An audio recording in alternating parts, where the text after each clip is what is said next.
আসসালামু আলাইকুম বন্ধুরা, সুহা কুকিং চ্যানেলে সকলকে স্বাগত জানিয়ে আবার একটা নতুন ভিডিও নিয়ে চলে আসলাম। আজকে তোমাদের সঙ্গে শেয়ার করব 12 ভাজা রেসিপি। তাহলে আমি নিয়ে নিচ্ছি এখানে এক বাটি ছোলা মটর সিদ্ধ। এখানে আমি নিয়ে নিচ্ছি একটা বোল, এতে আমি দিয়ে দেবো এক বাটি ছোলা মটর সিদ্ধ।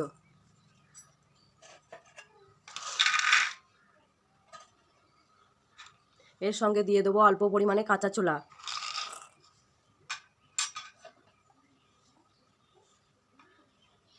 এখানে আমি আগে থেকে কুচিয়ে নিয়েছিলাম দুটো ছোট ছোট সাইজের পেঁয়াজ, এতে দিয়ে দেবো। আগে থেকে কুচিয়ে রাখা একটা শসা,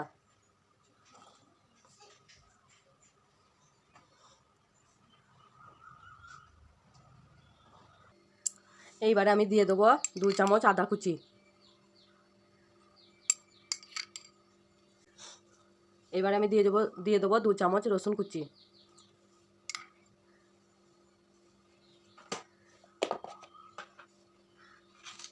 এবারে আমি দিয়ে দেবো 1.5 চামচ নুন।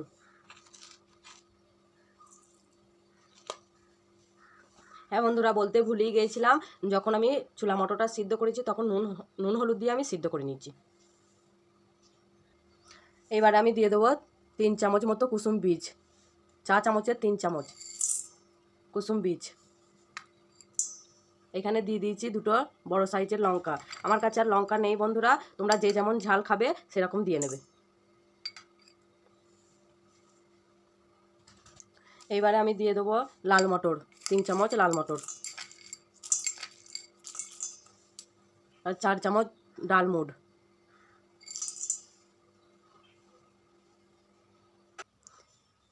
এবারে আমি দিয়ে দেবো 1 চামচ, চা চামচের 1 চামচ গুঁড়ো লঙ্কা, 1 চামচ ভাজা জিরের গুঁড়ো, 2 চামচ চাট মশলা।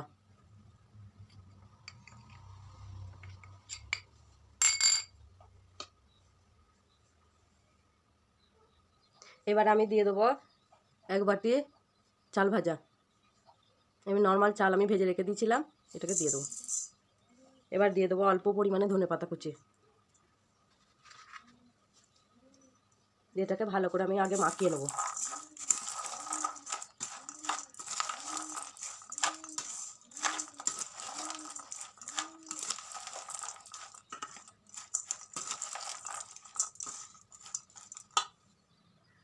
এবারে আমি এই চামচের 2 চামচ দিয়ে দেবো চিলি সস।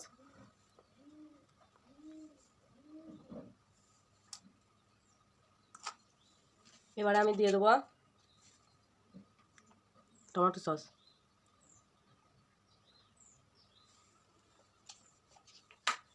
দিয়ে ভালো করে মাখিয়ে নেব।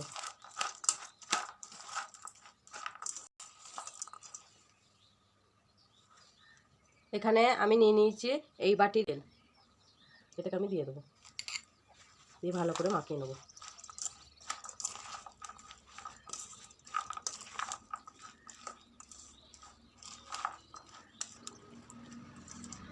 তোমরাও এইভাবে বাড়িতে বানিয়ে ফেলবে।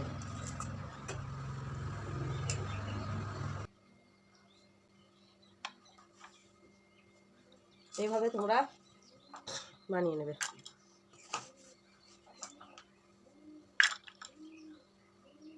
দেখো বন্ধুরা, আমার 12 ভাজা তৈরি হয়ে গেছে। তাহলে ভিডিওটি ভালো লাগলে like, comment, share and subscribe করতে ভুলবেন না বন্ধুরা। আসছি আবার নতুন একটা ভিডিও নিয়ে।